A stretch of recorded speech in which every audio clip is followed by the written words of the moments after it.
Welcome, everyone. Thank you for joining us today. I'm Teresa Marentet, CEO and Chief Nursing Officer of the Windsor-Essex County Health Unit.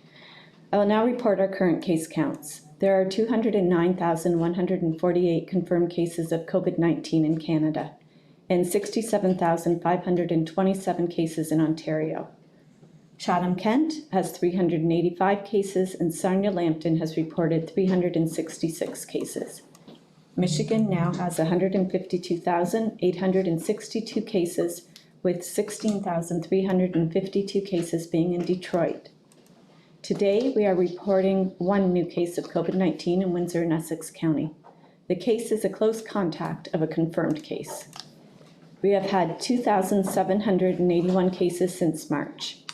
2,675 people are now resolved, and 30 cases are active and being followed by our health unit. 3 people are currently in the hospital. Our community has lost 76 people to COVID. 53 deaths have occurred among residents in long-term care and retirement homes. There are no long-term care homes in outbreak at this time. 3 workplaces remain in outbreak, 1 in the agri-farm sector, 1 in construction, and 1 in the food and beverage industry. Please continue to do your part to prevent the spread of COVID-19. Stay home if you are sick. Limit your number of contacts. Keep a 2-meter distance from others. Wash your hands often with soap and water or use an alcohol-based hand sanitizer. Wear a non-medical mask or face covering if you cannot maintain a 2-meter distance from others. Avoid touching your eyes, nose, and mouth with unwashed hands. Cover your mouth and nose with a tissue or use the inside of your elbow when you cough or sneeze. Download the COVID Exposure Alert app at canada.ca. Testing is available by appointment at selected pharmacies and assessment centres. Please call in advance to book your appointment and determine your eligibility. Windsor has 3 assessment centres: Windsor Regional Hospital, Olette Campus, St. Clair College Sportsplex, and Erie Shores Healthcare in Leamington. And SOHAC in Windsor offers testing for First Nations, Métis, and Inuit people and their families. Please continue to visit our website at wechu.org for further information and updates. I will now turn it over to Dr. Wajid Ahmed, our Medical Officer of Health. Good morning, everyone, and thank you for joining us again today. Today, you will notice a change in how we are doing our weekly epi-summary, as we always look to share more and more information in a way to help everyone understand the impact of COVID-19 in our community. And of course, when we're talking about the impact, the more critical element is the data. And when we talk about data, it is critically important to ensure that the data is valid. And secondary, the conclusion that we are drawing from these data is also valid. What you will notice today is that we will group some of these indicators to paint a better picture of COVID-19 public health using public health data in Windsor-Essex. So I'll move on to the slides now.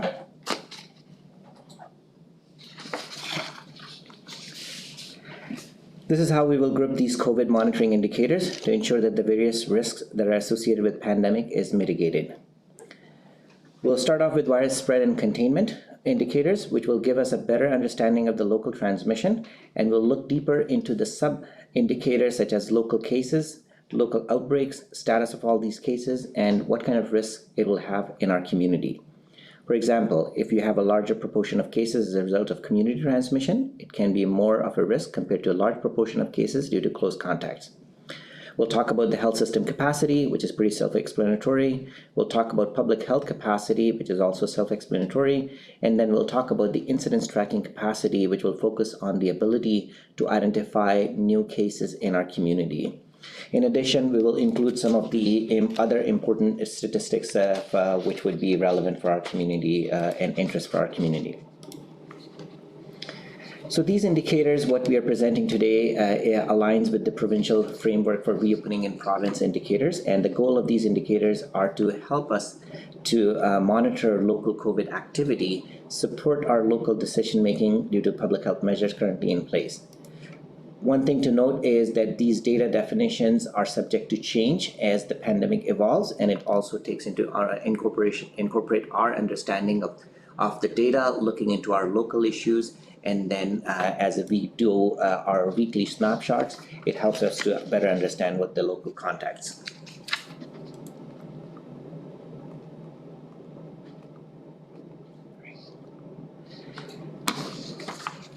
So what you're looking here is a graph, and it shows the 7-day moving average, and what we can see as our current 7-day average as of October 22nd, which is 4.3. And when that moving average is under 5, it means when we're looking at the risk to the community, the transmission is between low to medium. And as we can see, we have seen some ups and downs in our 7-day moving average, but right now it's standing at 4.3 consistently for quite some time. It definitely gives us a better understanding of our local picture of our community.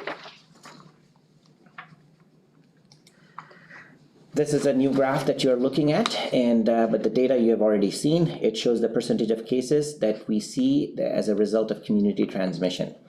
If the community transmission is high, that means we have cases in the community that is either not following the public health guidelines and spreading the COVID to others, or that there are these cases that no one is aware of. So as of yesterday, the percentage of these cases is 25%, which is pretty close to where we would like to see less and less community transmission cases, but still it's not bad as compared to some of the other regions and what it could be. So this graph is not entirely new, but it's a new way of looking at our current hospitalization. And one way to interpret the graph is to know the severity of our COVID cases. If more and more cases are hospitalized in our community due to COVID, it may point out to either a change in the severity of the disease itself, or maybe the fact that we are only catching the very sick people in our community. If we see a change, and that's the most important part, if we see a change in this trend, it'll be a concern for us. And as we can see, starting all the way from September, we have seen some cases that were in the hospital, but then that trend is coming down and is relatively much lower as of October 20th. This is also a new graph, but not again a new information that we are looking, and this is a quick indicator of number of active outbreaks. While a contained outbreak may not necessarily be a threat to the community, but it will point out to that fact that it requires more community resources to manage the outbreak. On the other hand, any uncontrolled outbreak can potentially spill over to the community and can pose a greater risk to the community, especially with a large workplace outbreak. And as you can see right now, as of October 21st, we have 3 active outbreaks, and all of these outbreaks at this point is contained. And if that situation changes, it may require some additional resources from public health and our other health system partners.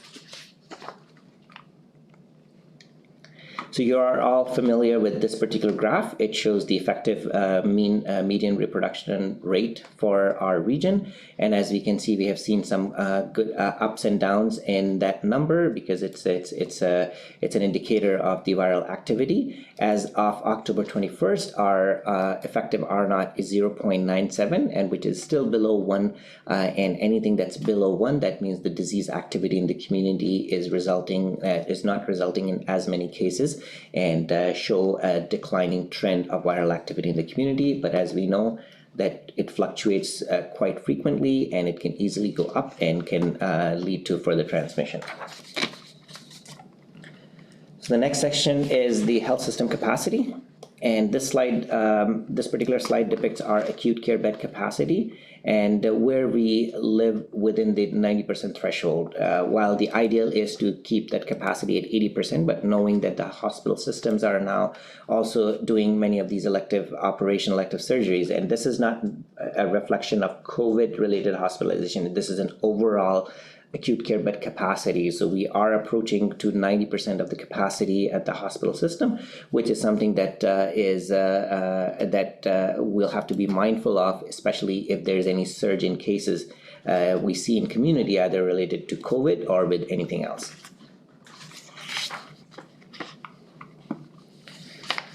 So So this graph is looking at the ICU capacity at our hospital, and as we can see that while we'd like to keep that ICU capacity at a minimum level, but we're still approaching some days at 90%, and right now, as of October 21st, we are at 68% of the capacity, which is relatively better compared to when we have more cases in the ICU in our ICUs. Looking at our ventilator bed capacity, again, there is no established threshold, but with the threshold, using a threshold of 60%, when we are looking at it, we are well below that threshold. That means there are some capacity in the health system right now in Windsor-Essex if there is a need for ventilator bed in our community. Looking at our public health capacity, and one of the indicators that we use is to look at how quickly these cases and contacts are being followed up.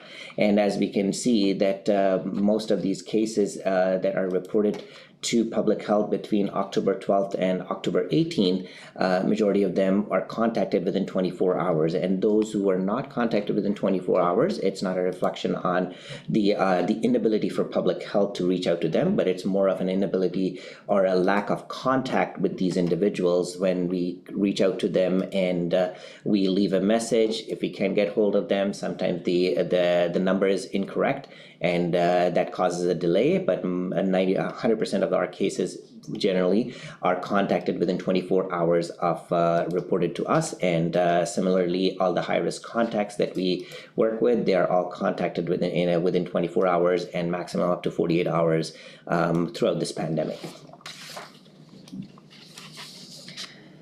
So another set of indicators are the incidence tracking capacity, and this particular graph looks at the percentage of test results that are available within 1 and 2 days of someone getting tested using a 7-day average. What we have seen recently from September 10th onward, we saw a sharp decline in the 1-day turnaround from lab for test results, and these are all for lab, all test results, positive as well as negative. But more recently, we are seeing 88% of these tests available within 2 days based on the 7-day average, which is, again, it's a good indicator that our lab capacity is getting much better. And we'd like to see at least majority of these test results coming back to us within 24 hours, but meeting the target of 2-day or 48 hours timeline to get those results back. And it helps us in ensuring that our incidents, our new cases that are popping up in the community are appropriately tracked and provided the instructions, and all their contacts are identified in a timely manner to ensure that the disease is not spreading in our community. The next set is the person positivity by week by all tests, and this is not a new graph. You've already seen this graph, and it looks at all the tests that are unique tested by week in Windsor-Essex. So in total, we have tested 119,917 tests that were completed, and out of those there were 69,641 unique individuals as of October 17th. And looking at all our tests, our current person positivity is almost 1%, which is the green line that you can see. Our cumulative person positivity since the beginning of this pandemic is 2.5%. And in the last 4 to 5 weeks, our person positivity is roughly around 1%. And this is in comparison to some of the areas in the province that are seeing person positivity of more than 3.5% or up to 5% in some cases. So Windsor-Essex, our person positivity continues to be low, reflecting a better situation in our community. What you can notice in this particular graph is last week approximately 532 tests were completed daily for a total of 3,722, which is a decrease compared to the testing that we used to see in our community. And this is something that public health and the medical officers of health are trying to have a better understanding of what does it mean, and does it mean that people who need testing, they are not going for the testing, or is it simply because in our community, people are not exhibiting symptoms, and as a result that they're not going for testing.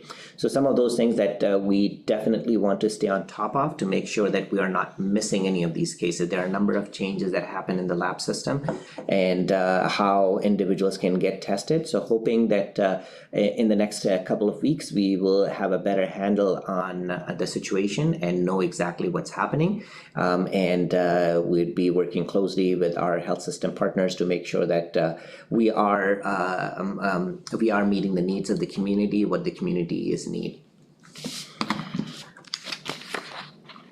So moving further to some of the additional COVID-19 statistics that we used to present, and so this is not a new graph. We have seen this graph before, and it basically shows you a comparison of Windsor-Essex with the rest of the province, as well as with the rest of the southwestern Ontario. And as we can see, that the provincial line is the yellow line, and it's continues to go upward. And in Windsor-Essex, for many weeks, we are well below the provincial average, and still continuing to show a trend which is well within, well below the provincial average, and also comparable to the southwestern region as a whole.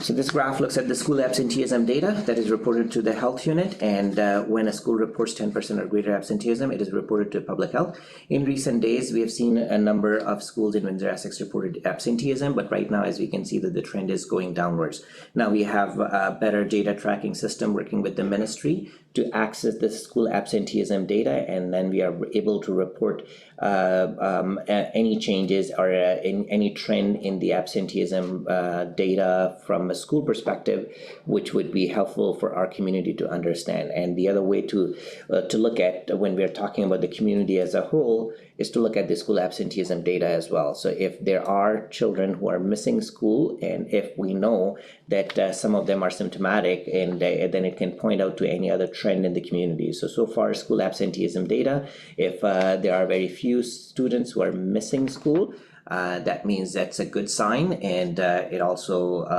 we know that there are more and more students going back to the school as a result of some of the changes throughout this pandemic.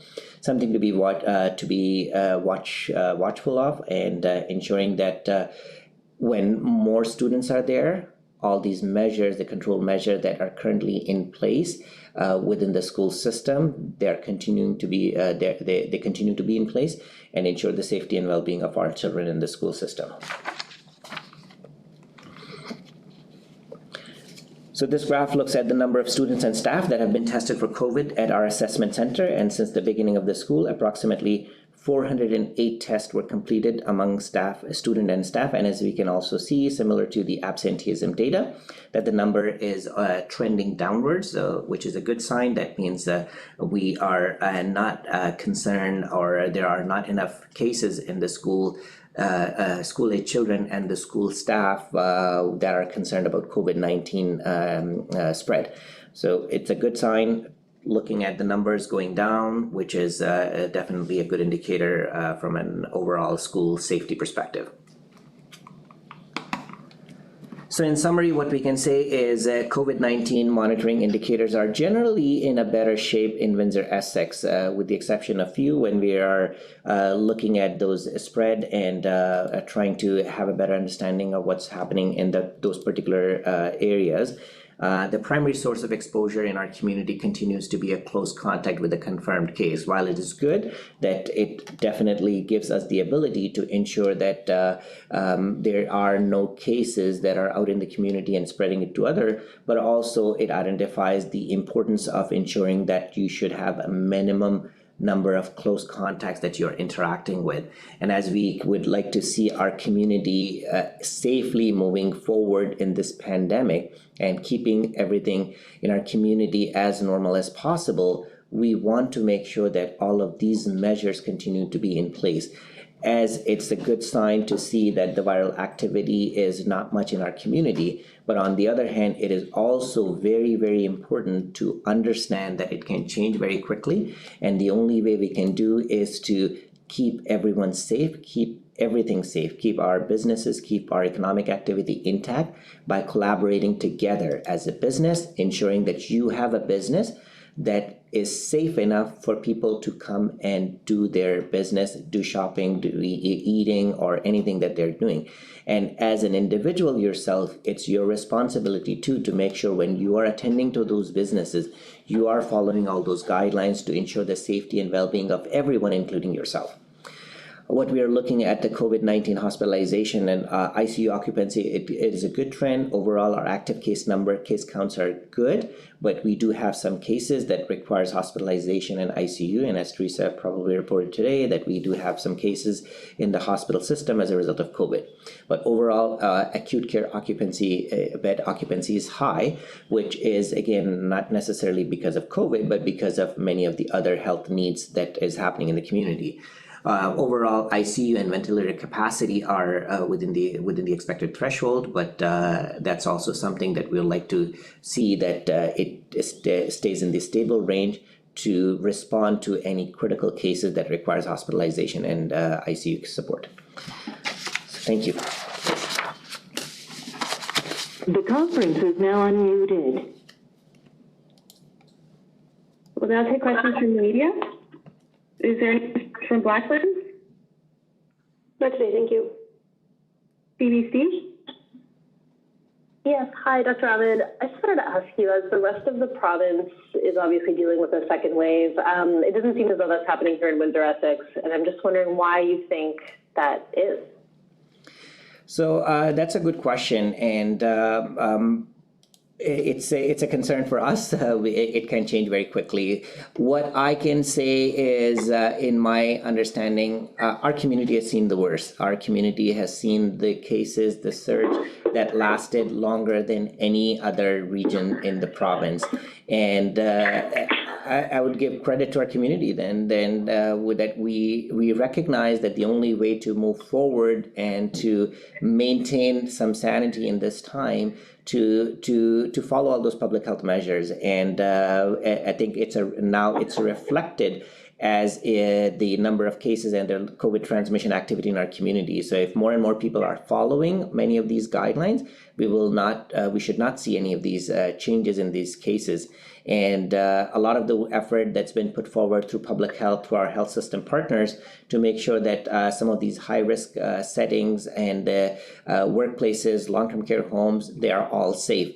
So we continue to work with our stakeholders, with our partners, to ensure the safety and well-being of our community. And it's an effort that I think everyone is doing, and we want to make sure that we feel good about what we are doing and continue to do what we are doing right now to keep our community, keep our region as safe as possible.